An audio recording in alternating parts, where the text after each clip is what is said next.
함께 나눌 하나님의 말씀의 제목은 소돔의 의인들을 위해 구하는 아브라함입니다. 우리 지난주 요 앞부분 봤었죠. 1절부터 15절 말씀까지 봤고요. 내용은 간단했습니다. 18장 1절에서 15절 혹시 아브라함과 사라의 나이를 기억하십니까? 아브라함은 99세, 사라는 89세. 그때 어떤 일이 일어났는가 하면 아브라함이 하루는 그 당시에 유목민이기 때문에 집이 아니라 천막이라고 말씀드렸죠. 자기 천막 앞에 앉아 있는데 그 건너편에 아브라함이 살던 동네는 어디였어요? 마므레 상수리 나무들이 있는 곳. 조금 다른 말로 성경의 지명으로 이렇게 표현한다라고 한다면 헤브론 근처라고 말씀을 드렸습니다. 아브라함이 하나님 앞에 제단을 쌓았었던 그곳에서 꽤 오랫동안 자리 잡고 살고 있었는데 어느 날 자기가 그 장막문 앞에 앉아 있다가 눈을 들어서 이렇게 보니까 그 건너편에 사람 3명이 있었죠. 아마 아브라함은 그냥 보통 여행자라고 생각하지는 않았던 것 같아요. 물론 그 당대의 풍습이 사람들을 영접하고 대접하고 나그네를 이렇게 먹이고 쉬게 하고 이런 것들이 그 당대의 풍습이긴 하지만 나중에 19장 혹시 시간이 되시면 집에 가서 보십시오. 19장에는 이제 롯이 소돔과 고모라 멸망하는 데서 이렇게 구출받는 그런 이야기가 나오는데 롯도 역시 손님을 대접을 하긴 해요. 근데 아브라함과는 좀 달랐습니다. 근데 그 이유가 물론 아브라함과 롯의 영적인 상태에도 있었을 수 있겠지만 아마 그 영적인 상태를 통해서 아브라함 스스로가 이 3사람이 그냥 보통 여행자는 아니다라는 것을 깨달았었던 것 같아요. 그래서 극진하게 대접을 하죠. 그래서 아브라함 혼자서만 대접하는 게 아니라 온 가족 식구들뿐만 아니라 하인들까지 싹 다 동원해서 같이 쉽게 얘기하자면 잔치를 벌이고 그 잔치를 다 준비한 그 주인인 아브라함은 어떻게 했는가 하면 그 자리에 같이 앉아서 먹지 않고 오히려 서서 웨이터 역할을 하는 그런 역할을 우리가 볼 수 있었습니다.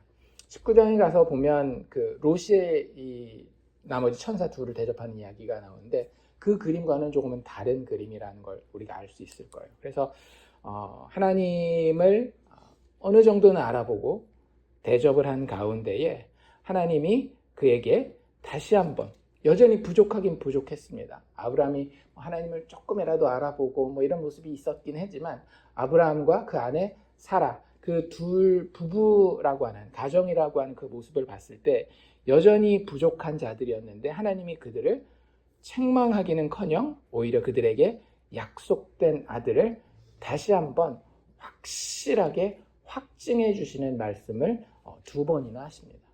그래서 그 사이에 사라가 하나님의 하신 그 말씀을 비웃는 장면도 나오는데요. 그럼에도 불구하고 하나님은 나는 너희의 불신과도 상관없이 너희를 반드시 구원해내고 말리라 라고 하는 그 메시지를 아주 분명히 하시는 거예요. 약속한 씨는 내가 반드시 너희에게 보내줄 것이며 이번에는 특별히 내년 이맘때라고 하는 확실한 시간표까지 아브라함과 사라에게 주셨던 그런 모습을 보게 되었습니다. 그리고 이제 오늘 이야기로 넘어가서 사람들이 떠나가죠. 근데 한 명만 남아요. 그래서 그런 이야기를 이렇게 쭉 보게 되는데 그 남아있는 사람이 결국엔 누구였어요? 하나님이었죠. 우리가 3명의 정체를 지난주에 제가 말씀드렸습니다. 3명 중에 1명은 여호와 하나님 본인이셨고 나머지 2은 천사였다라고 말씀드렸는데 그 천사 2은 떠나고 하나님 여호와 하나님만 나와서 아브라함과 대화를 나누는 것이 오늘 우리가 읽은 본문이에요. 좀 내용을 자세히 살펴보기 전에 복습을 좀 합시다. 우리가 창세기 맨 앞에부터 시작을 했어요. 뭘 보고 있습니까 지금? 구약에 나오는 사람들, 인물들을 하나씩 보고 있습니다. 아담부터 시작해서 아벨, 노아 이렇게 거쳐서 지금 아브라함까지 왔는데 왜 이 시리즈를 하고 있는가 하면 구약의 이 인물들이 우리에게 권선징악, 인과응보를 가르치기 위함이 아니기 때문에 우리는 거기 너무 익숙해져 있기 때문에 그걸 좀 익숙해진 잘못된 습관을 버리기 위해서 지금 이걸 하는 거예요. 그러면 오늘 아브라함의 이야기도, 아브라함과 여호와 하나님이 대화를 나누는 이야기도 권선징악이나 인과응보, 즉 아브라함이 이렇게 기도했으니 우리도 이렇게 기도합시다 라고 배우는 게 1차적인 이 본문의 의미가 아니라는 것을 깨닫고 이 본문을 보는 그런 연습을 하려고 합니다. 그럼 이 본문에서 우리는 누구를 만나야 돼요? 예수님을 만나야 되는 거예요. 왜? 성경 전체가 누구에 대한 글이라고 했습니까? 예수님에 대한 글이라고 이야기했으니까.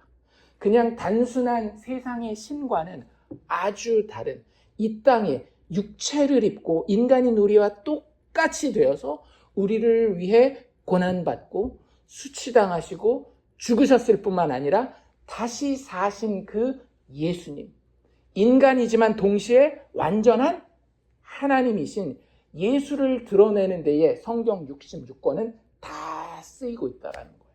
인과응보는 성경을 통해서 배우지 않아도 다 알고 있습니다. 그렇잖아요. 예수 안 믿는 사람이 인과응보 모르나요? 절에 다닌다고 인과응보, 권선징악 모르나요? 아니잖아요. 옛날에 흥부놀부전만 봐도 권선징악, 인과응보 다 알고 있는 사실이에요. 그런데 성경이 우리에게 특별히 더 그런 일반 은총의 이야기들 외에 주어진 이유는 하나님이 어떤 분인지, 그런데 그 하나님이 누구를 통해서 우리에게 분명히 드러났어요?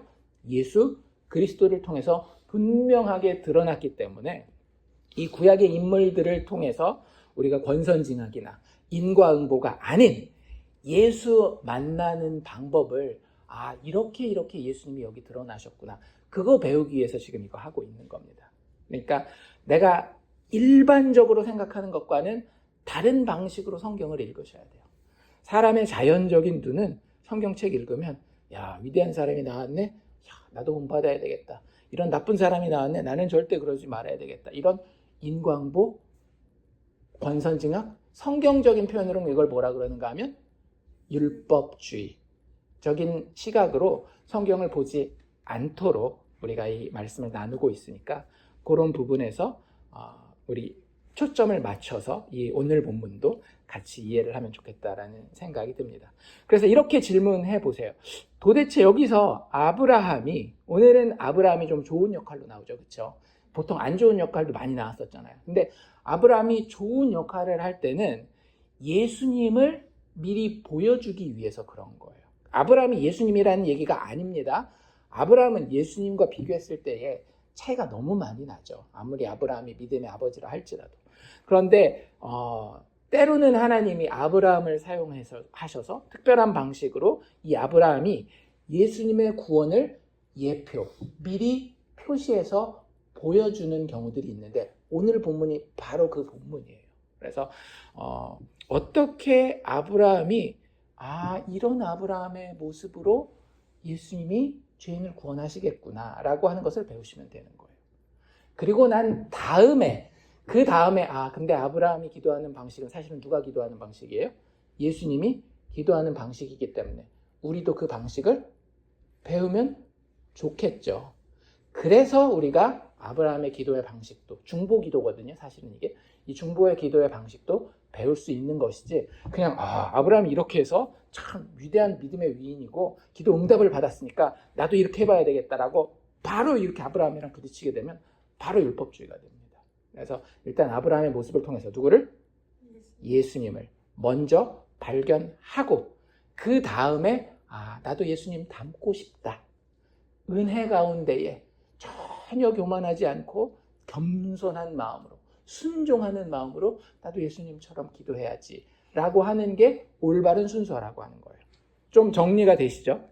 이 틀이 먼저 있어야 이 구체적인 내용이 우리한테 의미가 있는 겁니다. 안 그러면 그냥 흥부놀부전 보는 거랑 똑같아요. 그게 우리를 구원하지 못하거든요. 그래서 그 시각을 가지고 오늘 본문으로 들어가 봅시다. 앞부분의 이야기는 아까 제가 말씀드린 것처럼 16절에 보시듯이 그 사람들이 몇 명이에요? 3명이었죠. 한 분이 여호와 하나님 본인이셨고 나머지 둘은 천사였는데 그 사람들이 이제 거기서 잘 먹고 잘 마시고 잘 쉬었다가 이제는 일어나서 어디로 가야 돼요? 소돔 땅으로 가야 돼요. 소돔에 누가 살고 있어요? 롯이라고 하는 아브라함의 조카가 살고 있죠. 그 소돔으로 향하고 아브라함도 어떻게 했대요?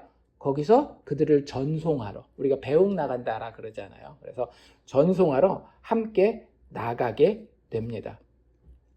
근데 그 세 사람이 한 번에 소돔으로 가지 아니하고 그 중에 한 분이 남는 이야기가 나와요. 그래서 17절에 보면 여호와께서 이르시되 내가 하려는 것을 아브라함에게 숨기겠느냐라고 하면서 하나님과 아브라함의 대화가 시작되고 나머지 두 사람들 있죠.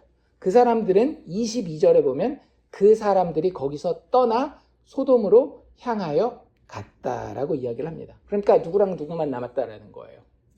여호와 하나님과 아브라함 둘만 남은 거예요. 그래서 아브라함은 여호와 앞에 그대로 서 있었다라고 이야기를 합니다. 이제 이게 우리의 이야기의 배경인데 재밌는 건 아브라함과 여호와 하나님이 함께 있을 때에 하나님이 이렇게 이야기를 하시죠. 내가 하려고 하는 것을 아브라함에게 숨기겠다, 숨기지 않겠다? 숨기지 않겠다라고 이야기를 해요. 그래서 아브라함이랑 여호와 하나님이랑 되게 친하다라는 것, 친밀하다라는 것을 알 수가 있어요. 아브라함의 별명이 뭡니까? 믿음의 조상이죠. 또 근데 아브라함의 별명이 또 있어요. 아브라함의 별명 중에 이거 제가 너무너무 닮고 싶은, 그러니까 저도 이런 별명이 있었으면 좋겠다는 그 별명인데 그게 뭐냐면 하나님의 친구, 하나님의 벗이라는 그런 별명이 있습니다. 누가 지어줬게요? 하나님이 직접? 아니고요. 뭐 하나님의 친구라는 그런 표현이 이사야에도 나오고 물론 그 이사야가 한 말이니까 하나님이 이야기했다라고 볼 수도 있는데 신약 성경에 가면 야고보서 아시죠? 야고보서 행함이 없는 믿음은 죽은 믿음이다 이런 이야기가 나오는 그 야고보서에 보면 야고보서 2장 23절에 이렇게 이야기를 합니다.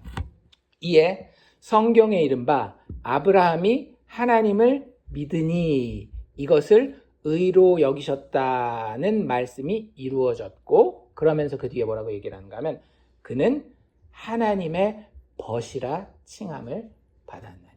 아브라함의 별명이 뭐다? 하나님의 벗, 하나님의 친구라는 거예요. 그러니까 하나님이 아브라함을 아주 허물없이 친구처럼 대하고 있다는 것을 볼 수 있습니다. 사실은 저라면 아브라함 같은 사람이 내 친구라고 한다면 에이씨, 어느 정도 되면 관계도 좀 정리하고 그러고 싶을 순간이 많을 것 같아요. 왜냐하면 우리가 아브라함 이야기를 많이 봤잖아요. 이미. 야, 어떻게 친구가 그럴 수가 있냐. 왜냐하면 친구가 얘기했는데도 안 믿고 친구가 조언해 주는데도 맨날 딴 길로 가고 막 이러면 친구 입장에서는 어때요? 막 우라통이 터지고 나중에는 됐다, 너는 네 갈 길을 가라, 난 내 인생을 살겠다, 그러기가 쉬울 텐데 하나님이 이 아브라함과 넌 내 친구야 라고 하면서 벗으로 아주 친밀하게 그를 대하고 있는 것을 볼 수 있습니다. 그런데 아브라함이 지금 제가 말씀드린 것처럼 이렇게 하나님과 친밀할 수 있었던 이유는 아브라함이 막 엄청 하나님과 친하고 싶었기 때문이라기보다는 아브라함 스스로의 의가 하나님을 감동시켰다라기보다는 다른 데에 이유가 있는 거예요. 방금도 제가 말씀드린 것처럼 누가 아브라함을 꼭 붙들고 있는 거예요? 하나님이 아브라함을 꼭 붙들고 있는 거예요. 그걸 다른 말로 하나님이 뭐라고 표현하시는가 하면 18절에 이렇게 이야기를 합니다. 내가 그로 그 자식과 건속에게 명하여 여호와의 도를 지켜 의와 공도를 행하게 하려고 그를 택하였나니. 이런 거예요. 우리도 사람들 가운데에 의리가 있는 사람들 있죠. 한 번 내가 네 편이야 하면 그 사람이 아무리 죽을 써도 난 널 믿어. 넌 무조건 내가 책임진다. 이런 사람들 있잖아요.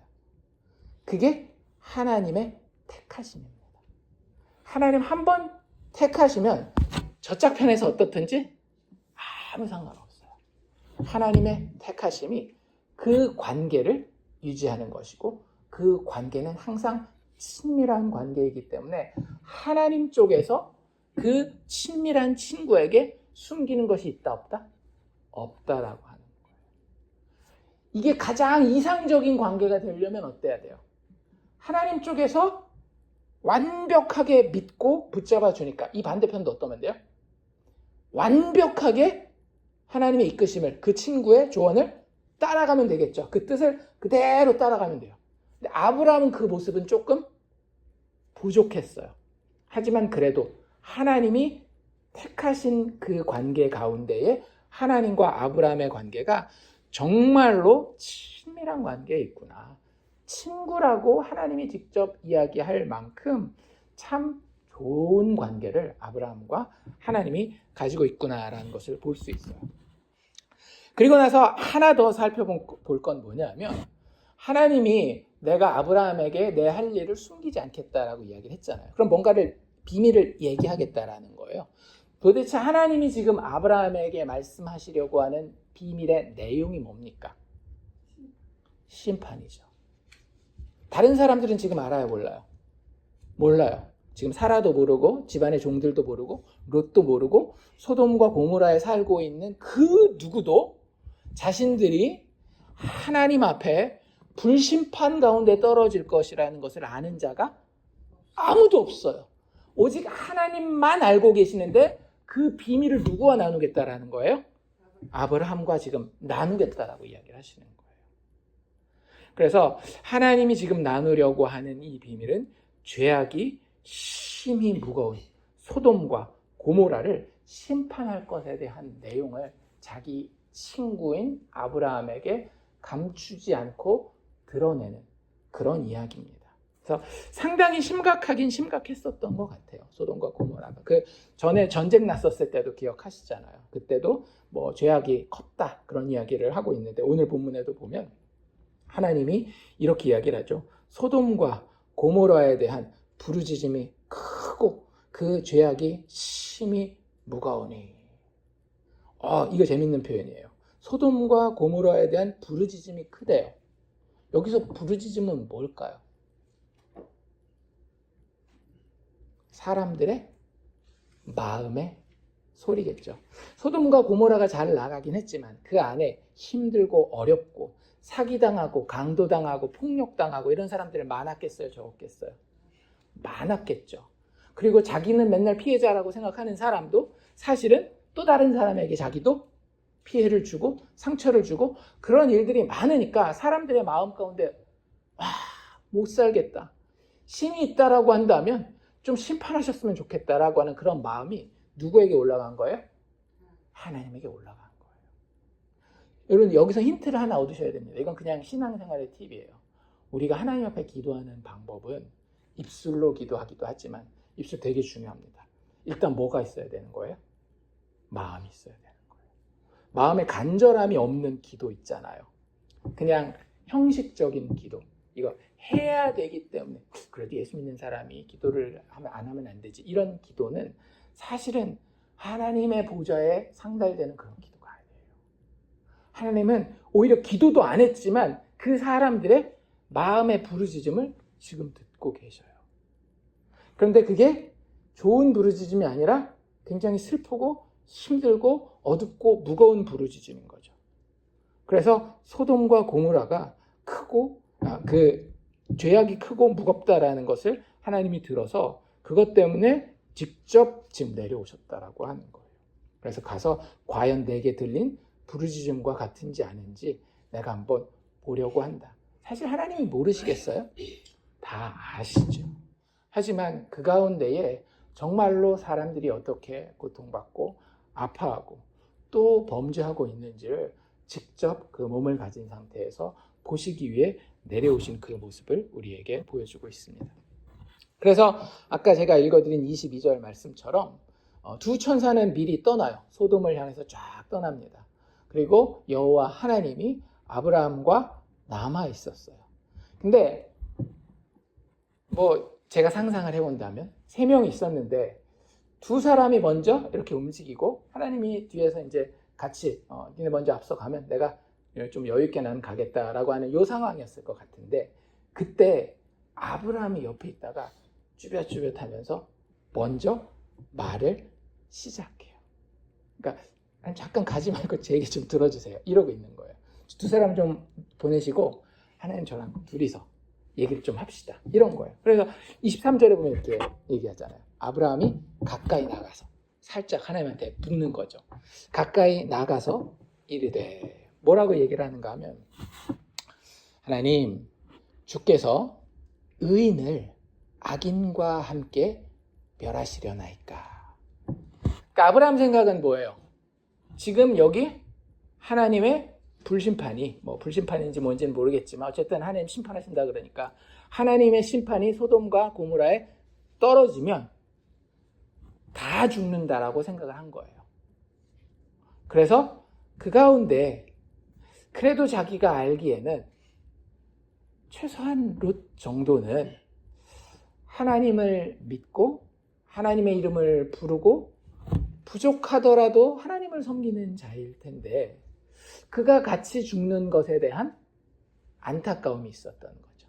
하나님의 사람이라고 불리울 만한 롯이 그 죄악된 도시와 함께 멸망하는 것에 대해서 안타까워하는 그런 마음이 있었던 겁니다.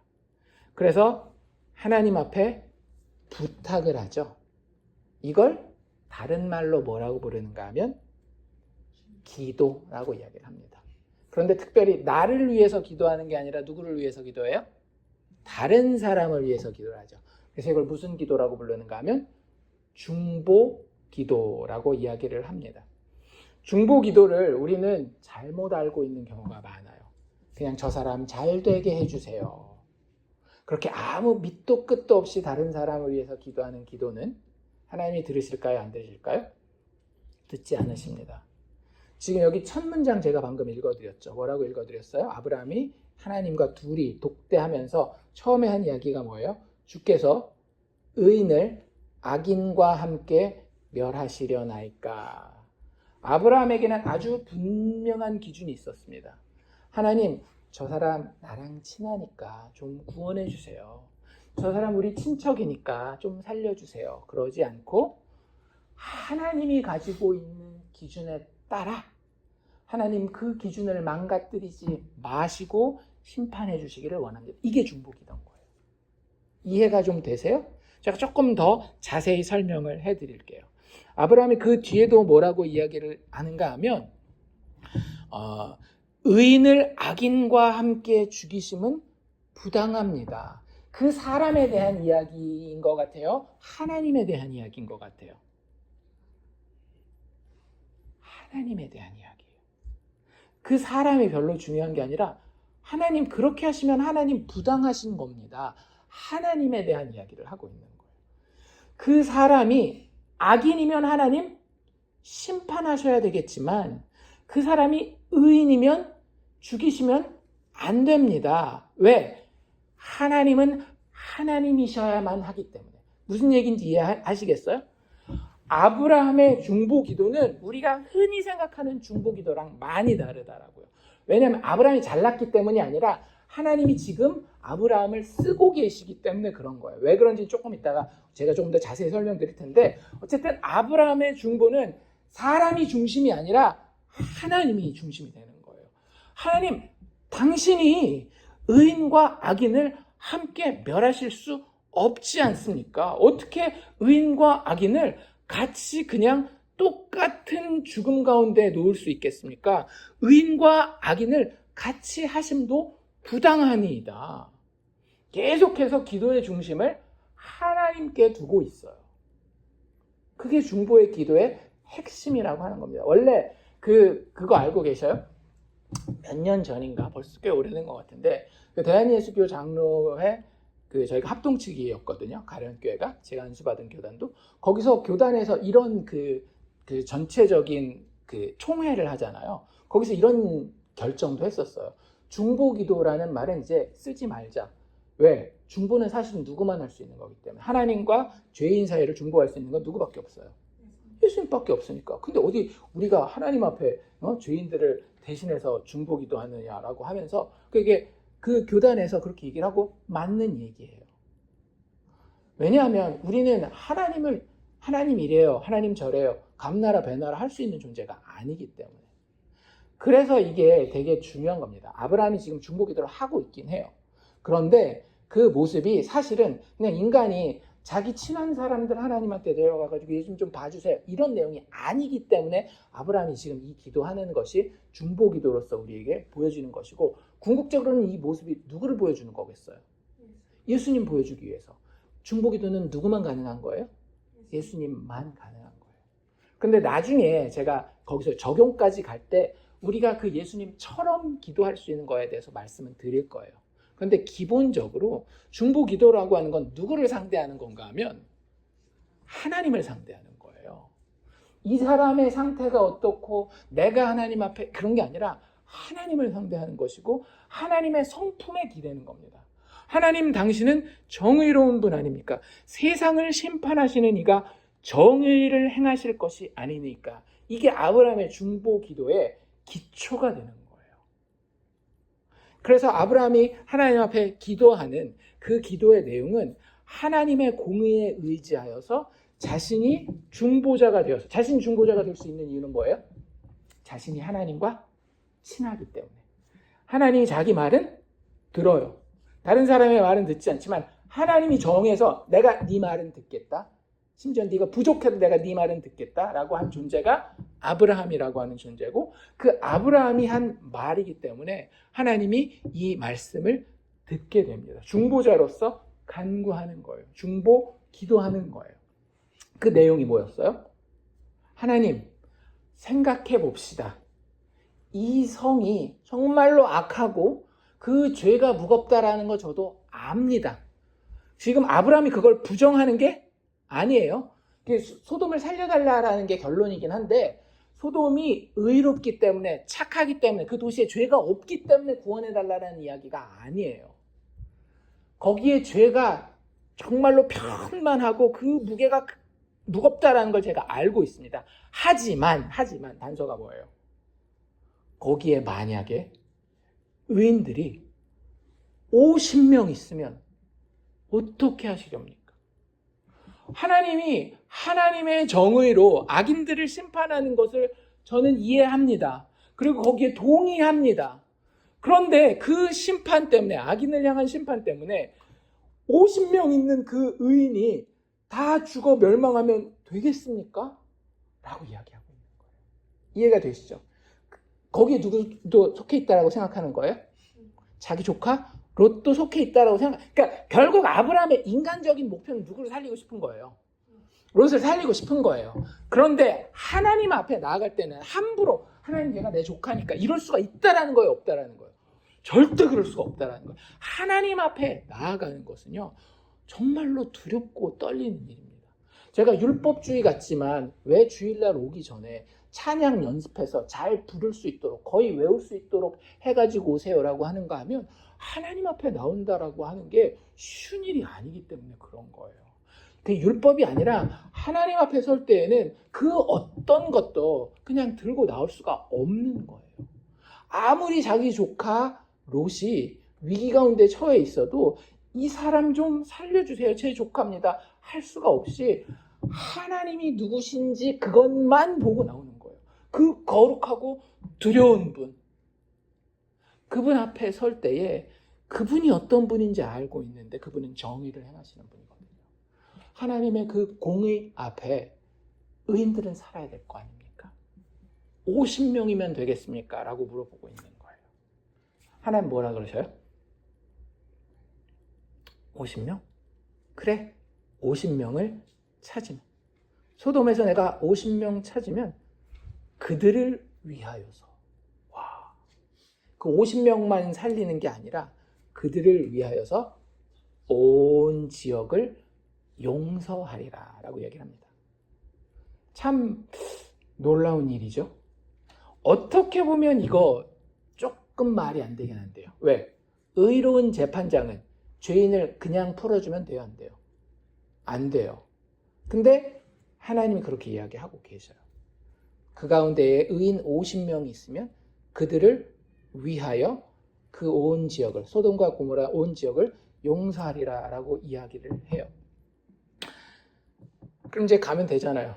하나님 잘 가시고 50명을 꼭 찾으면 좋겠네요 하면 되는데, 아브라함이 마음이 아직 편안해요, 불안해요? 불안해요. 그래서 하나님 바지끄댕이를 잡고 뭐라고 이야기를 하는가 하면, 그러니까 하나님 앞에 나가는 게 얼마나 무서운지 여기서도 알 수 있는 거예요. 원래 그 다음에 뭐예요? 5명 뺀 45명이면 어떻겠습니까? 이 얘기를 해야 되잖아요. 그렇게 얘기를 합니다. 근데 그 얘기를 먼저 못해요. 왜요? 자기가 지금 누구 앞에 서 있는지 알기 때문에. 그러니까 하나님 앞에 선다라고 하는 것이 하나님과 친하면 친할수록 너무나 분명하게 알게 되는 거예요. 친하지만 함부로 할 수 있다 없다? 절대 함부로는 못해요. 그래서 두 번째 질문을 하기 전에 이렇게 이야기를 합니다. 나는 티끌과 같습니다. 나는 재와 같습니다. 이거 무슨 얘기예요? 나 아무것도 아닙니다. 하나님 앞에 뭔가를 부탁할 수 있는 자격도 안 됩니다. 이렇게 얘기를 하고 있는 거예요. 그러나 감히 주께 아뢰입니다. 만약 이 50명 중에 5명이 부족하다면 그 5명 부족한 것으로 말미암아 그 온 성읍을 멸하시리까. 야, 장사 잘해요 아브라함, 그쵸? 그냥 50명에서 45명 이렇게 얘기하는 것과 50명에서 안타깝게 5명이 모자른다면 하나님 어쩌시렵니까? 이렇게 얘기를 하고 있는 거예요. 하나님은 아주 그냥 간단하게 이야기를 합니다. 뭐 이런저런 조건 붙이지 않고요. 그래? 45명이네? 계산해 보니까 내가 거기서 45명을 찾으면 멸하지 아니하리라. 보내드려야죠. 보내드려요? 안 보내드려요? 안 보내드려요. 아브라함이 또 이야기를 합니다. 거기서 40명 찾으면 어찌하시려나이까.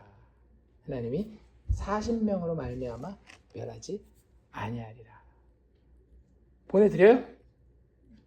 아직 마음에 자신감이 없어요. 그래서 얘기할 때 아브라함이 또 뭐라 그러는지 아세요? 하나님 제발 화내지 마세요. 제가 한마디만 더 할게요. 그러니까 지금 얼마나 아브라함이 조심하고 있는지 보이시죠? 하나님 앞에 서는 거 우습게 생각하면 안 됩니다. 그게 공적인 예배의 자리가 됐건 개인적인 하나님 앞에 나아가는 뭐 말씀을 읽건 혼자 개인 성경 공부를 하건 기도를 하건 하나님 앞에 나아간다라고 하는 것은요, 어이 친구 왔어 이럴 수 있는 게 아니에요. 진짜 친구가 맞긴 맞지만 이런 친구예요. 이렇게 대접할 수밖에 없는, 너무나 크고 놀랍고 거룩한 분이기 때문에 주여 노하지 마시옵고 말씀하게 없어서. 제가 말해도 될까요? 우리는 기도할 때 무조건 내가 막 하고 싶은 말 막 하잖아요. 근데 아브라함은 그 기도하는 것 자체가 하나님 내가 이 기도 해도 될까요? 라고 물어보고 기도한다라는 거예요. 그러면서 거기서 30명을 찾으시면 어찌하려 하시나이까. 역시 하나님 아무 티도 달지 않아요. 토도 달지 않아요. 그러니까 하나님은 자기 성품에 관해서는 전혀 흔들림이 없는 분이라고 하는 거예요. 그 성품이 뭐였어요? 의인을 악인과 함께 취급하지 않는다. 하나님의 악에 대한 심판은 너무나도 분명하며 의인에 대한 축복 역시 너무나도 그들에 대한 보호하심 역시 너무나도 분명하다라는 걸 여기 보여주고 있는 거예요. 그 어떤 토도 달지 않고 거기서 30명을 찾으면 내가 그리하지 아니하리라. 아브라함이 거기서도 마음이 편하지 않았어요. 아직 야 이거 안 되겠는데 라는 생각이 들어서 또 그 다음도 하나님 그 다음에는 20명 할 차례죠. 그때도 뭐라고 얘기를 해요? 감히 내가 죽게 하려나이다. 우리가 이게 아브라함이 부족한 사람이지만 이런 건 진짜 배울 만하긴 한 것 같아요. 하나님 앞에 나아가는 이 두려움에 대해서 알고 있다라고 하는 거. 감히 내가 죽게 아뢰나이다. 거기서 20명을 찾으시면 어찌하려 하시나이까. 여전히 하나님 다른 토 아무것도 달지 않고 내가 20명으로 말미암아 그리하지 아니하리라. 하나님이 의인을 분명히 아끼는 거 보이시죠? 지금 계속해서 보여주는 건 뭐냐면 이제 이거는 이제 계시의 점진성에 따라서 아직 하나님의 완전한 계시는 십자가에서 다 드러날 것이기 때문에 그 기본적인 원리를 보여주는 거라고 생각하시면 돼요. 하나님은 분명히 죄인들을 하나도 남김없이 다 심판하실 겁니다. 그 어떤 죄인도 천국에 들어갈 자가 있어요? 없어요? 없어요. 그런데 그 죄인들이 분명히 심판받아야 되잖아요. 소돔과 고모라의 죄인들이. 근데 그들의 심판을 멈추시겠다라는 거예요. 잠시 미루시겠다라는 거예요. 누구를 살리기 위해서? 의인들을 살리기 위해서. 그러니까 하나님의 그 공의로운 성품 중에 심판보다 뭐가 우선하는 거예요? 의인에 대한 축복과 보호가 우선한다라는 거예요. 무슨 얘기인지 아시겠어요? 우리는 하나님의 공의 하면 지옥을 먼저 생각하잖아요. 그렇지 않아요. 하나님의 공의의 제 1순위는 악인이 아니라 의인들입니다. 그 의인들을 하나님이 반드시 붙드시고 구원하시고 축복하시고 보호하시겠다라고 하는 걸 여기 토 하나 달지 않고 그냥 이야기하는 거예요. 하나님 손해 많이 보는 것 같잖아요. 애기 겨우 20명 때문에 그 심각한 죄악의 도시를 살려둬야 한단 말이에요. 그래, 내가 잠시 심판을 미루겠어. 그 20명의 의인을 구원하기 위해서라면. 무슨 얘기인지 아시겠죠? 하나님의 의라고 하는 것은 악인들에게 그렇게 큰 관심이 많지 않아요. 오히려 누구에게? 의인들에게 훨씬 더 큰 관심이 있는 겁니다.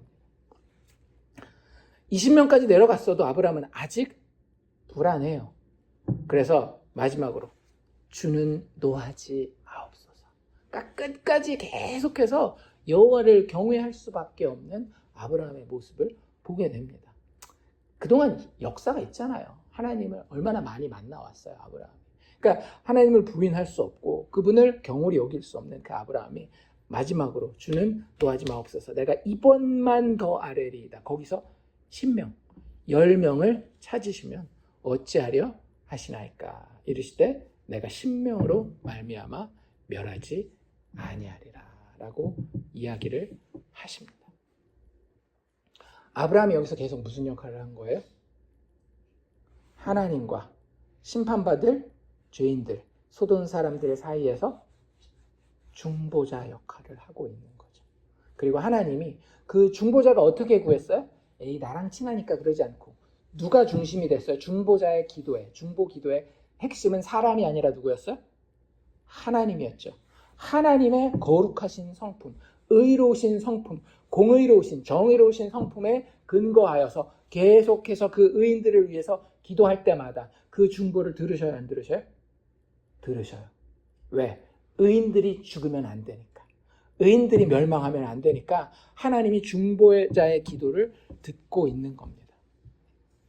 이게 지금 아브라함의 기도가, 아브라함의 간구가 우리에게 보여주고 있는 그림이라고 하는 거예요.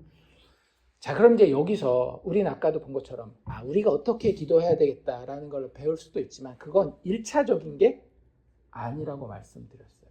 지금 아브라함이 이 자리에 서서 이렇게 기도하고 하나님이 이렇게 반응하는 것은 결국은 하나님이 세상에서 어떻게 죄인들을 구할지에 대한 원칙을 보여주기 위해서 이런 그림을 여기에 담아놓은 거예요.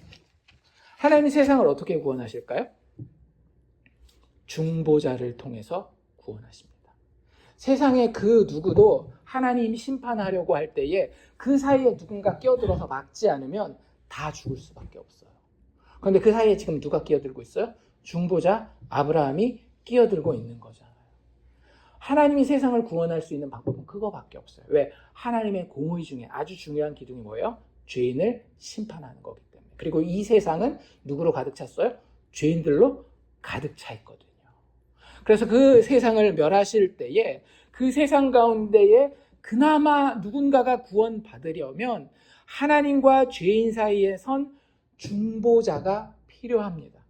구약 성경에선 그게 누구였어요? 제사장이었습니다. 그렇잖아요. 모든 이스라엘 백성들이 하나님 앞에 나아갈 수 없을 때에 1년에 단 한 번 대속죄일에 누가 나가요? 대제사장이 백성의 죄를 다 짊어진 그 제물의 피를 가지고 하나님이 계시는 지성소로 나아가서 그 피를 뿌려서 하나님 우리 죄인들의 죄를 백성을 대표하는 입장에서 중보자가 되어서 대제사장이 용서하여 주시옵소서 할 때 하나님이 그 간구를 들으셔요, 안 들으셔요? 들으셔요. 왜? 거기 뭐가 있기 때문에? 의인의 피가 있기 때문에. 의인의 피가 있기 때문에. 그래서 그게 지금 아브라함의 간구하는 모습을 통해서 하나님 우리에게 보여주시기 원하는 거예요. 중보자를 통해서 내가 세상에서 누군가를 구원하겠다. 그리고 그게 누구라는 거예요? 결국에는 오실 예수라고 하는 거예요. 그래서 아브라함의 모습을 18장에 나와 있는 이 아브라함의 모습을 통해서 우리는 누구를 바라보게 되는가 하면 우리의 참된 중보자 되실 예수 그리스도를 드러낸다라고 하는 거예요. 그래서 아브라함과 예수님의 비슷한 점을 제가 몇 가지만 말씀을 드릴게요. 그 첫 번째는 뭐냐면 아까 하나님이 자기의 뜻을 누구에게 나타내셨어요? 아브라함에게 나타내셨죠. 그런데 아브라함이 누구라고요? 하나님의 택하신 친구. 하나님이 영원 전부터 택하신 자신의 가장 친한 친구가 있어요. 그게 누굴까요? 예수님이에요. 친구는 친구의 뜻을 알아요, 몰라요? 알죠. 친구가 그런 거 아닌가요? 얼굴만 아는 걸 누가 친구라 그래요? 그 친구가 어떤 걸 좋아하는지, 무슨 계획을 가지고 있는지, 어떤 일을 하려고 하는지 이런 것들을 서로 나누는 게 친구잖아요. 그런 친밀한 관계 안에서 서로 선택된 관계가 삼위일체 안에서의 아버지와 아들, 성부와 성자의 관계라고 하는 거예요. 그래서 하나님은 자신의 택하신 자에게 자신의 뜻을 다 드러내십니다. 하나도 숨김없이. 아브라함에게 그랬던 거죠. 요한복음 4장에 보면 예수님이 직접 이렇게 얘기를 하셔요. 예수께서 이르시되 나의 양식은 나를 보내신 이의 뜻을 행하며 그의 일을 온전히 이루는 이것이니라. 예수님이 자기가 밥 먹는 것처럼 하는 게 뭐래요? 누구의 뜻을 이루는 거?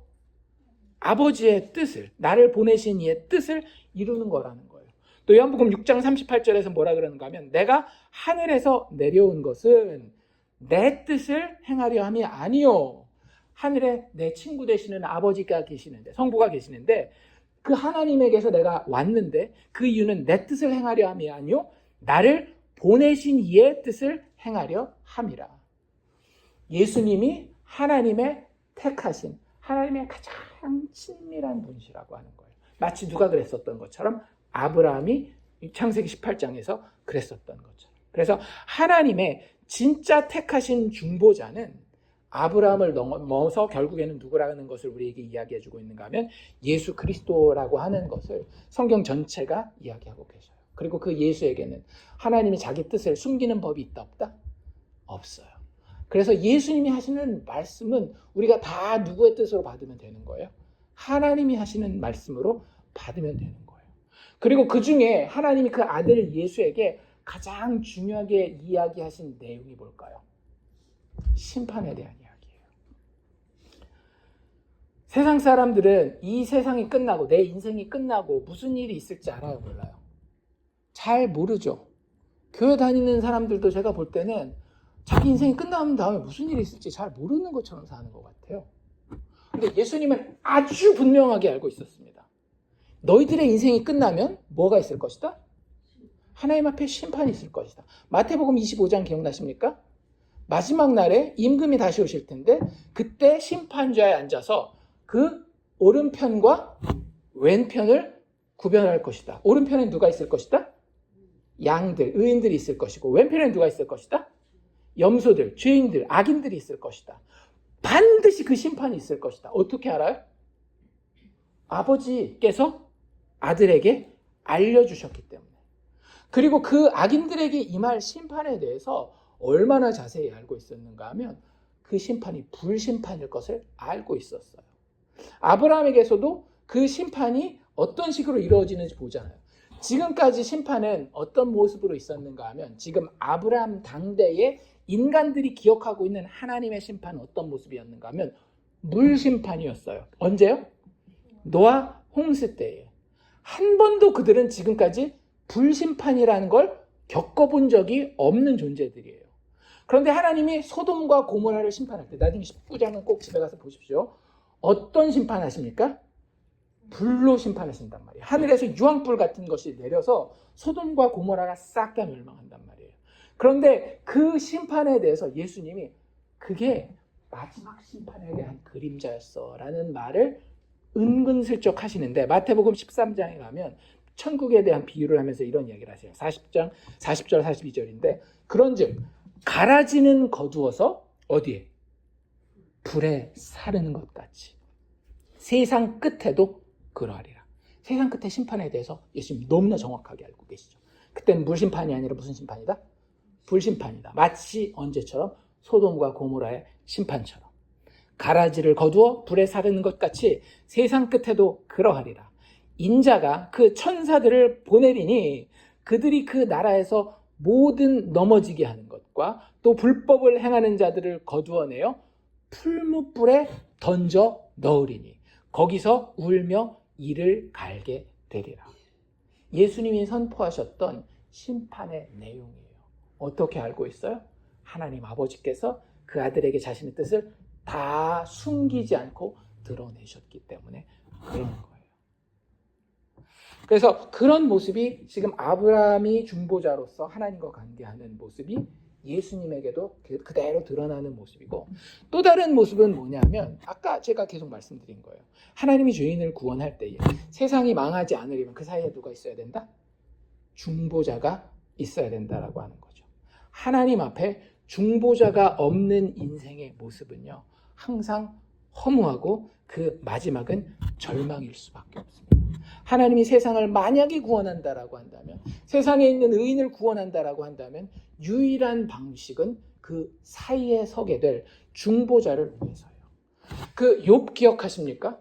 욥이 인생을 잘 살다가 위기를 겪잖아요. 위기 중에서도 가장 자존심 상했었을 때가 언제예요?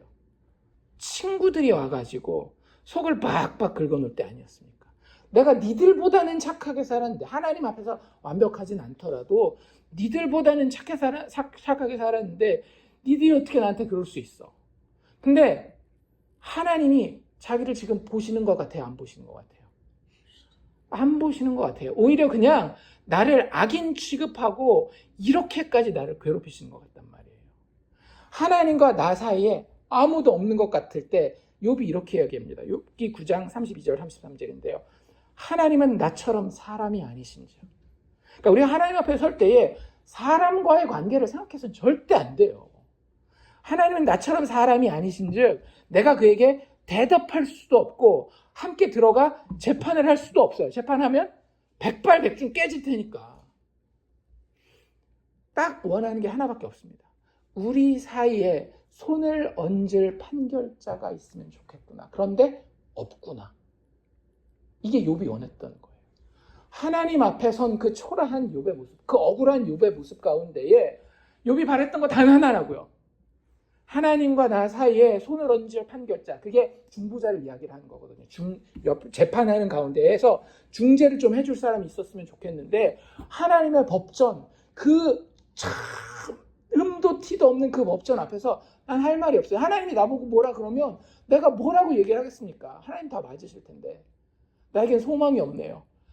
내가 유일하게 원하는 게 있다라고 한다면 그 하나님과 나 사이에 손을 얹고 서줄 중보자가 한 분 좀 있었으면 좋겠습니다 라고 이야기하는 게 욥의 정말 안타까운 모습이라고 하는 거예요.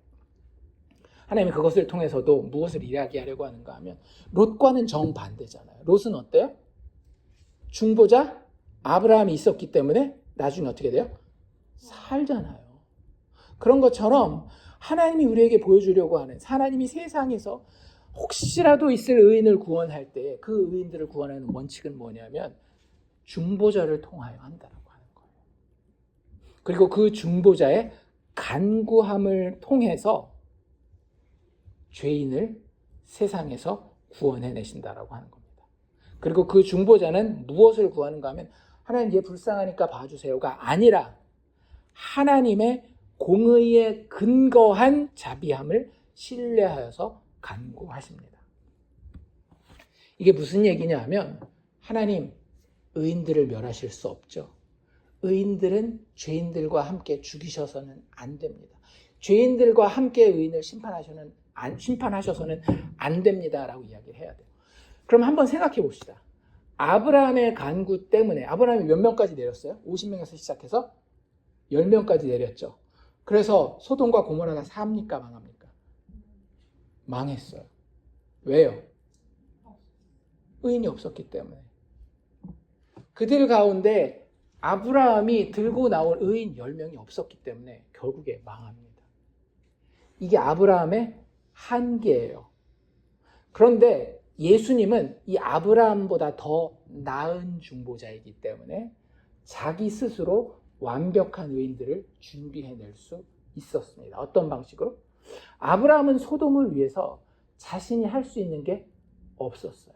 하지만 예수님은 세상에 있는 하나님의 택자들을 위해서 자신이 할 수 있는 것이, 해야 되는 일이, 그리고 하기 원하는 일이 있었어요. 그게 뭐예요? 그들의 죄의 대가를 자신이 대신 치러주는 거예요. 하나님은 정말 의로우신 분입니다. 한번 이렇게 생각해 볼까요? 내가 도둑질을 했어요. 감옥에 가서 5년형, 10년형을 받아야 돼요.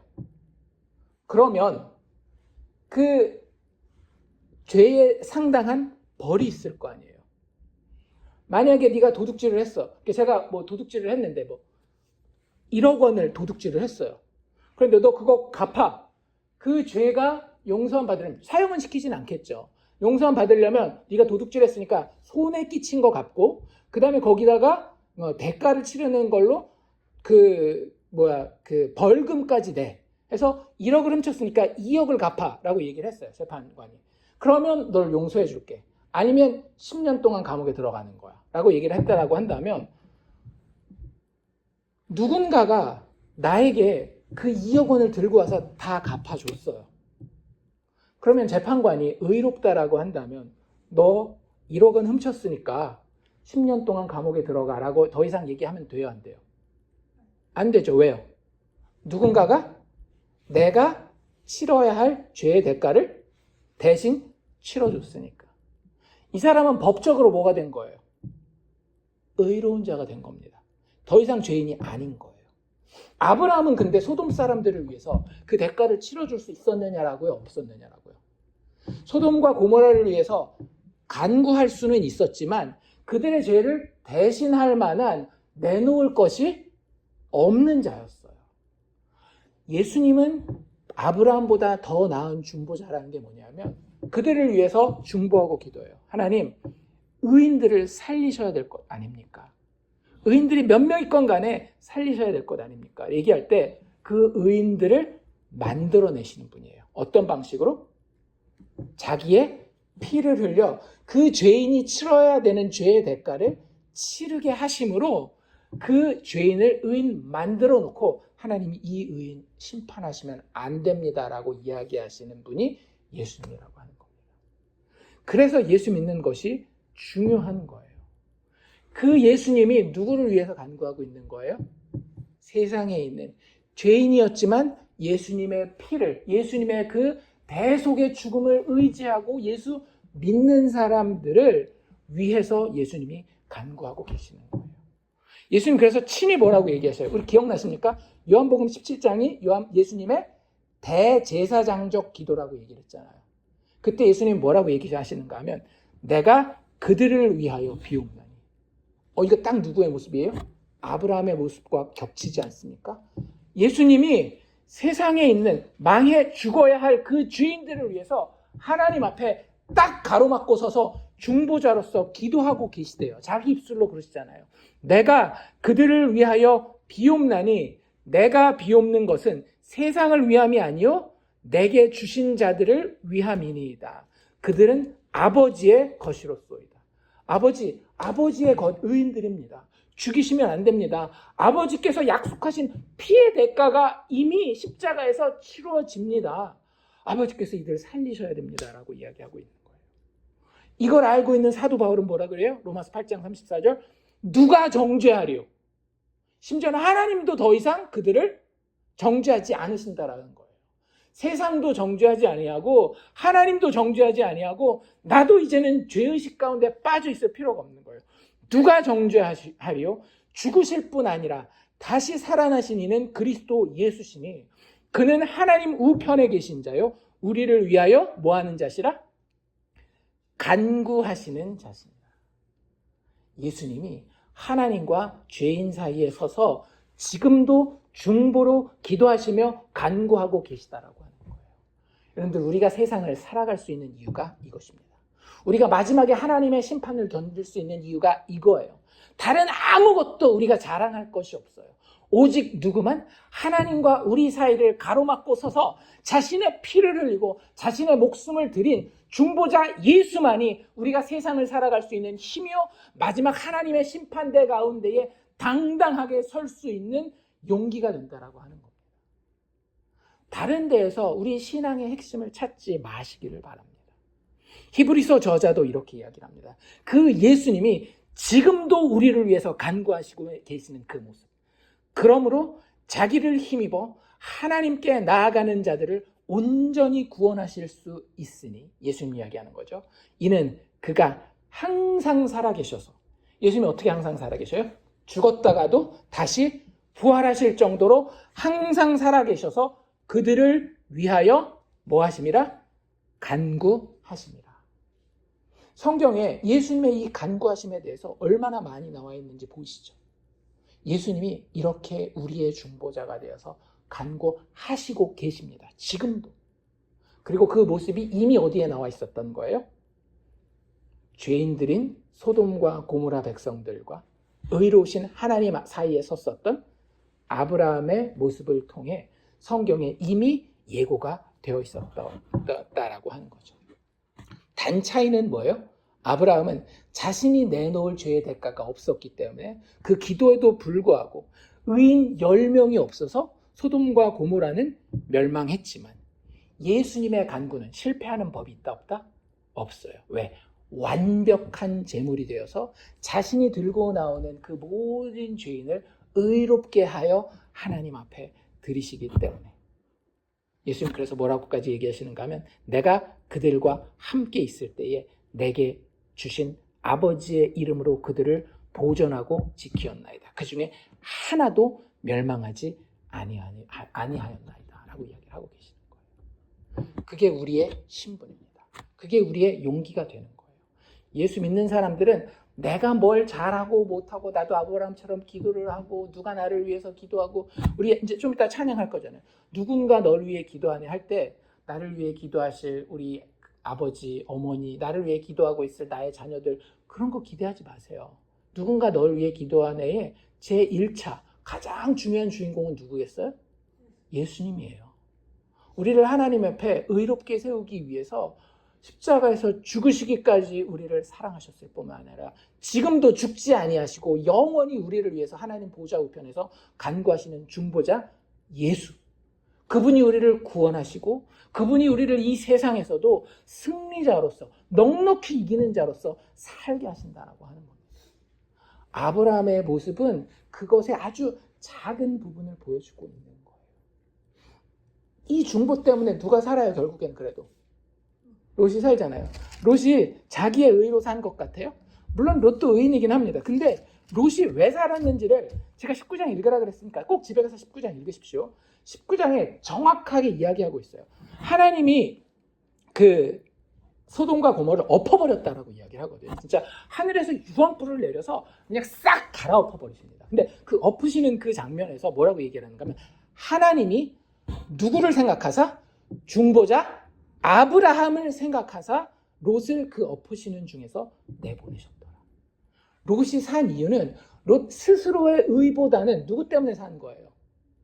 아브라함의 중보 때문에 살았다라는 거예요. 우리도 왜 살겠어요? 예수 그리스도의 중보 때문에 사는 거예요.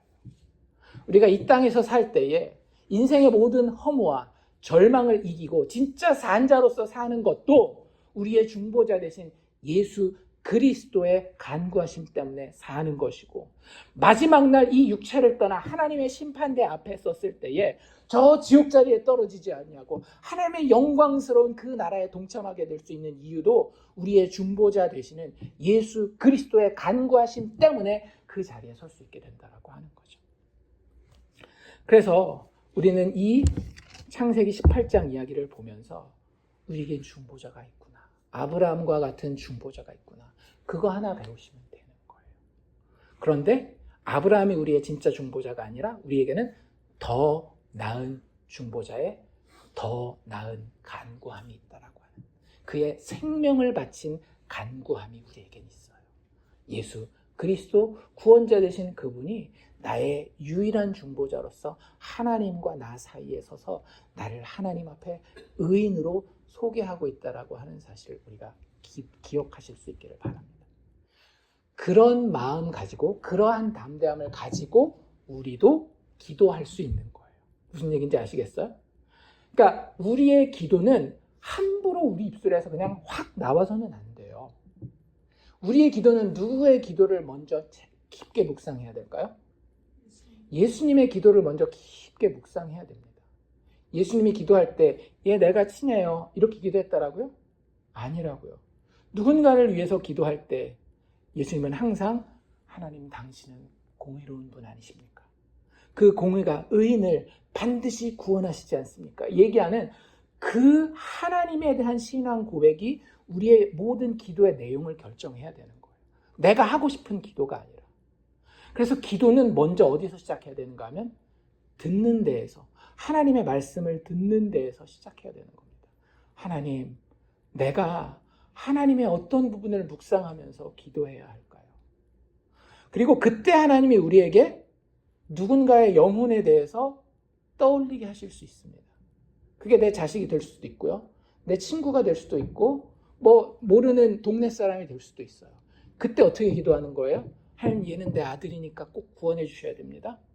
하나님, 저 사람은 그래도 내가 10년 동안 같이 교회 생활했었는데 요즘 안 다니긴 하지만 10년 동안 교회 다니던 사람이니까 구원해 주셔야 됩니다. 이렇게 기도할까요? 아니에요.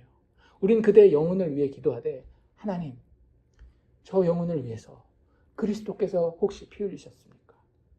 하나님 피 흘리신 자라면 저들을 구하여 주시옵소서. 아브라함도 뭐라 그래요? 죄인을 다 구원해 달라고 얘기하지 않잖아요. 그 가운데 의인이 있다면 그 의인을 위해서 그 심판을 잠시 미뤄주십시오라고 얘기하고, 예수님도 뭐라 그래요? 내가 세상을 위하여 기도하는 것이 아니라 아버지께서 나에게 주신 자들을 위해서 기도하신다라고 그러잖아요. 우리가 중보로 기도하는 것 하나님이 사용하십니다. 우리가 잘났기 때문에, 우리가 하나님과 그 사람 앞에 중보자로 섰기 때문이 아니라 그와 하나님 앞에 예수님이 중보자로 섰을 수 있기 때문에 그 예수님을 의지해서 그 영혼을 하나님 앞에 의탁하는 마음으로 기도하는 거예요. 그러면 하나님이 가끔씩 우리를 보내실 때가 있어요. 어떻게? 예수에 대해서 이야기하도록. 예수님이 당신을 위해 죽어주셨습니다. 하나님 앞에 우리가 마지막 때에 심판대의 자리에 설 텐데 그 가운데 예수의 피를 믿는 자마다 하나님이 다 구원하실 줄로 믿습니다. 그러면서 예수에 대해서 이야기하고 그 사람이 예수를 중보자 삼아 하나님 앞에 나아갈 수 있는 거예요. 우리는 절대 하나님 앞에 중보자 될 수 없지만 예수님이 중보자 되시는 사역에 동참하며 그분을 중보자로 소개할 수 있다라고 하는 것이 우리의 자리라고 하는 것도 기억하실 수 있기를 원합니다. 어쨌든 그 부분은, 우리의 기도에 대한 부분은 팁이고요. 진짜 우리가 28장에서 배워야 될 내용은 아까도 말씀드린 것처럼 우리에게는 아브라함과 같은, 아니 아브라함보다 더 나은 중보자의 더 나은 간구함, 피 뿌린 생명을 바친 간구함이 있었다라고 하는 것, 그리고 지금도 있다라고 하는 것을 우리가 여기서 배우면 모든 것을 다 배웠다라고 이야기할 수 있을 겁니다. 디모데전서 2장 5절에서 이러한 이야기를 바울은 이렇게 이야기하고 있어요. 하나님은 한 분이시요 하나님과 사람 사이의 중보자도 한 분이시니 곧 사람이신 그리스도 예수라. 예수 말고는 우리에게 아무것도 없는 겁니다. 예수 한 분만 우리의 소망으로 삼고, 우리 죄인이 하나님의 심판 앞에 구원받는 길은 오직 하나님의 선택하신 중보자이신 예수가 그리스도이심을 우리가 분명히 믿고 그분 안에서 평안할 수 있는 우리가 되기를 주의 이름으로 축원합니다.